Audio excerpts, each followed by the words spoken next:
Hi friends, this is Tina from TiinasDiary and I'm hosting a 4-part workshop series for Strathmore all about gouache landscapes inspired by our beautiful seasons. In each class we will dive into the beautiful and colorful nature of each season, and today we are kicking this whole workshop off with the first lesson, spring.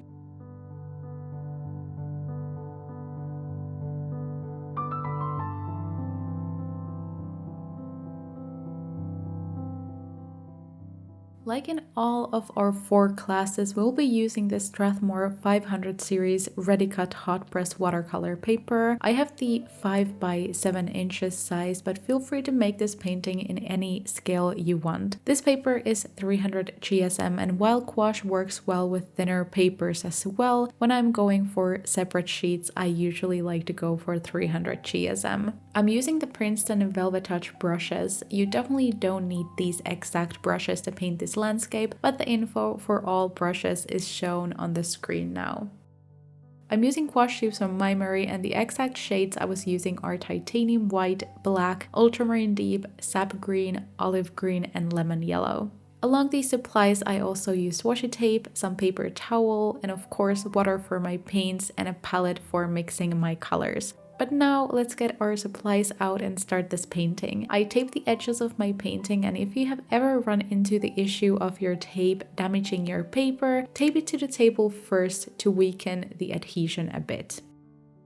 For our spring landscape, we are painting a moody, foggy flower field with some pine trees in the background. I started by taking my pencil and sketching the line for the ground and then some of the pine trees in the back, just to get used to the shapes and placement. This sketch will mostly be covered later when I paint the sky, but I still often like to make a sketch to almost train my brain on the painting subject and to map my plan a bit ahead.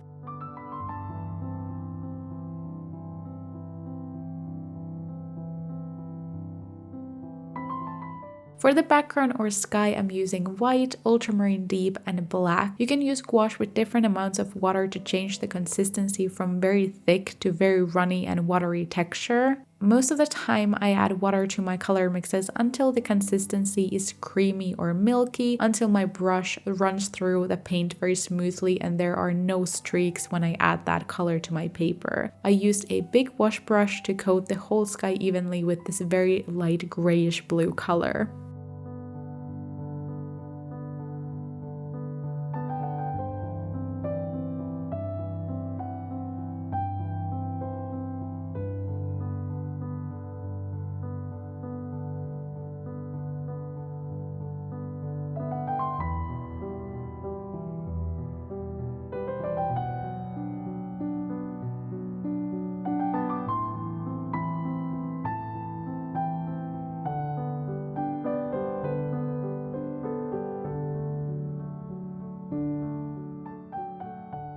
When I mix colors for my paintings, I often mix colors on top of already made mixes on my palette to first of all save some space and color on my palette, but to also keep the cohesive color scheme of my painting. So here when I started to paint the grass on the bottom of my painting, instead of mixing my colors on another spot and making a completely new color mix, I started adding olive green on top of that light gray of the sky. It was also easy to start gradually darkening that color now that I already had that gray color I already had used as a base. When I think about spring, I think about flowers starting to blossom and colors slowly returning in our nature with slightly colder tones than the warmest colors of summer. So I wanted to choose a very muted and cooler, lighter color palette for this painting, and I think that it instantly made it very spring-like. If you choose warmer and more contrasting tones, you could turn this into a very summery painting as well. With the field, I always added more greens and black to my color mixes for the next layers below the previous to create more depth and a more realistic look with this foggy landscape where we cannot see very far.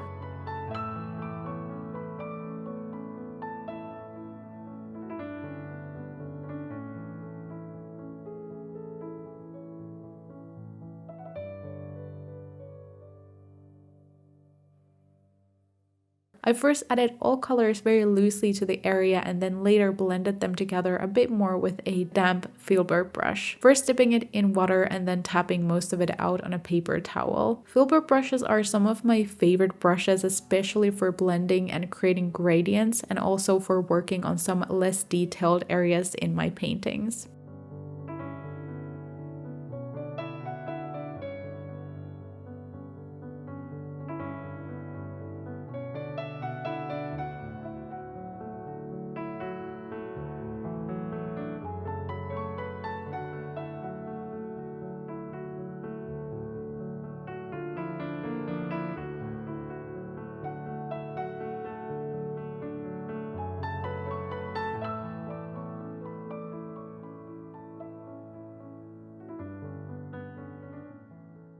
Now that the base for the field is done, I took my round brush in size 6 and started working on the light colored pine trees. Since they're very far back, they're going to be very light in color. They will just barely be visible on top of the very light background. I first painted the tree trunk and then started painting the branches along it, making the shape almost a long triangle. The top of the trunk obviously has much shorter and less dense, thin branches, while the bottom is mostly covered in color. While you can definitely choose the brushes you like the best, make sure that you use a brush with a sharp tip for this part so you can have some more definition on the branches and they're not just a blob of color. Overall, with painting subjects like these where you have very delicate little lines, I think that it's very good if you have a very gentle grip on your brush and only use the tip of the brush to make sure that you don't put too much pressure onto your brush when you're painting details like this.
I'm actually adding a few more slightly darker trees in the back later since I felt like these just dried a bit lighter than I was expecting, which happens sometimes, but before that we are focusing on the field, adding grass and flowers.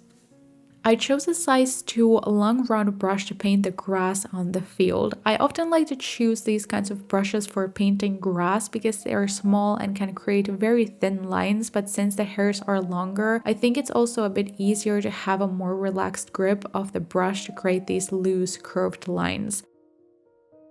I mixed the lightest color first with white and olive green and started adding those grass strokes to the lightest spots on the field. As you might notice, the details are very delicate and that's the look that we're going for in this very light and airy spring painting. Good things to remember when painting grass and flower fields are think of the perspective and make the grass bigger and longer in the areas closer to us and smaller and less noticeable in the back. Also, you don't need to spend hours adding these minuscule lines everywhere throughout the painting. As you will see, I add almost these little batches of grass throughout the painting, making sure it still looks somewhat realistic and smooth while not adding them absolutely everywhere. I think that would just take you way too long, and you might notice that overall when you add the flowers on top later, you don't need to coat the whole entire field in these tiny little lines for grass. When painting on the darker areas of the field, I mixed in more green and black for my grass to make sure it doesn't look out of place and very light against the darker background. Overall, subtlety with these kinds of paintings are key, especially if you're going for this very light and airy mood in your painting.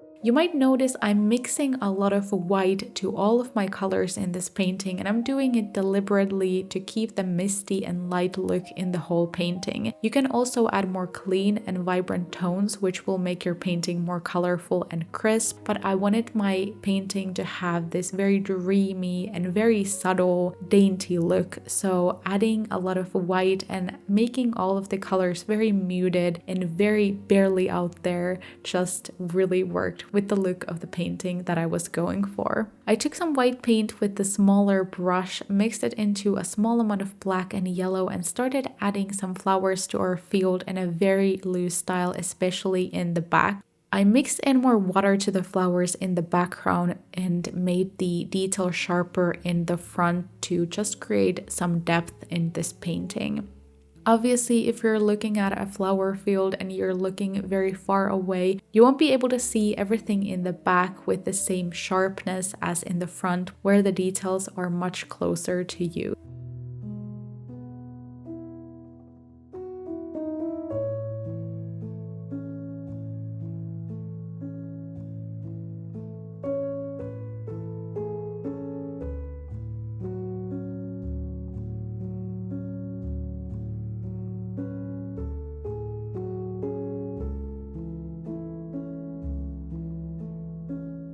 As you can see, even when I'm working on the colors in the absolute bottom of this painting, I'm still not going for that many details. You won't be able to really recognize whatever flower this is supposed to be, but I wanted to keep everything pretty loose while still making it nice and detailed.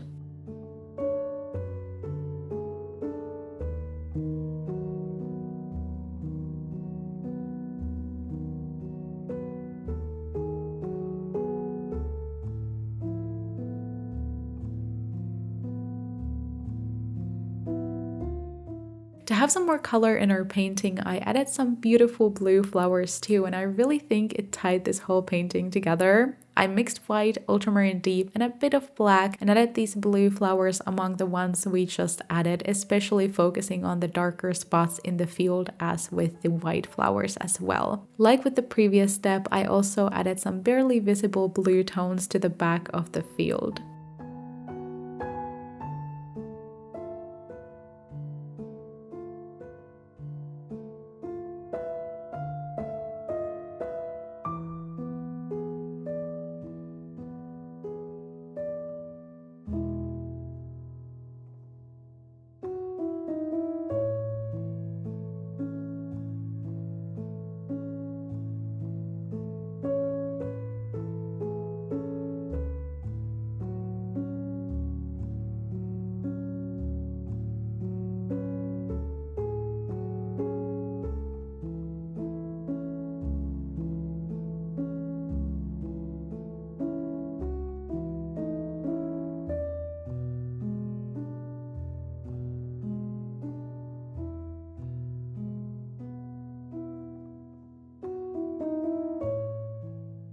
To avoid this field looking very flat, I added some slight shadows to the blue flowers by mixing in some more ultramarine deep and black to that previous blue color underneath the blue flowers. Again, this creates some depth and adds some much needed contrast to this painting.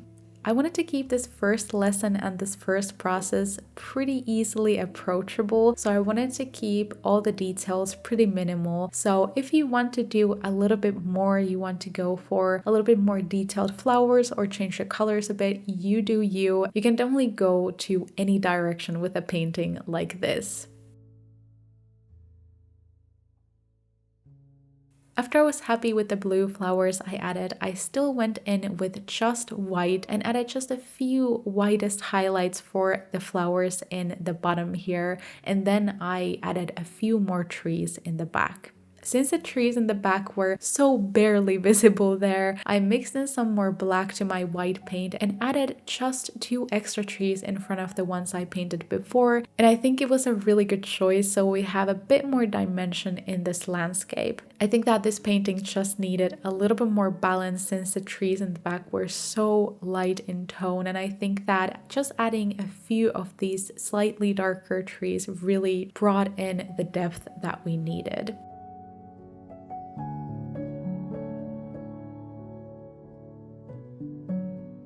But with that, we are getting to the end of my first lesson. I really hope that you enjoyed this workshop, and like I always say, most importantly, I hope you had fun recreating this painting. Make sure to join me next week for a summer landscape painting tutorial. If you want to see more of my art in the meantime, you can find me on most social media platforms with the name TiinasDiary. Thank you so much for joining me today, and I hope to see you next week. Bye bye.